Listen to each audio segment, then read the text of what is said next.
অবশেষে আমাদের মেহেদি মামাও কিন্তু এঙ্গেজড। আমরা কখনো ভাবিও নি যে আজকেই এই দিনটা চলে আসবে।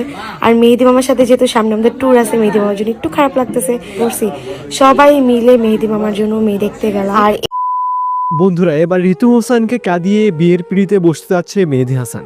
কবে বিয়ে, কোথায় বিয়ে, মেয়ে দেখতে কেমন, আর ঋতু হোসাইনেরই বা কি হবে, এই বিষয়ে ঋতু হোসাইন কি বলতেছে, এই সব কিছু জানতে পারবেন আজকের এই ভিডিওতে।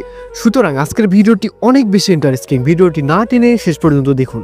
বন্ধুরা, সম্প্রতি একটা মেয়ের সাথে এঙ্গেজমেন্ট হয়েছে মেহেদি হাসানের, অর্থাৎ খুব শীঘ্রই বিয়ের পিড়িতে বসে যাচ্ছে মেহেদি হাসান। পারিবারিকভাবে মূলত এই বিয়েটি সম্পূর্ণ হয়েছে। এই বিয়েতে উপস্থিত ছিলেন ইয়াসিন এবং মিথিলা। তবে রাকিব হোসাইনকে এই বিয়েতে দাওয়াত দেওয়া হবে না, কারণ গত কয়েকদিন আগে জাহান ইতির বিয়েতে মেহেদি হাসানকে দাওয়াত দেয়নি। তবে মেইন কথা হলো, মেহেদি হাসান বিয়ে করলে ঋতু হোসাইনের কি হবে?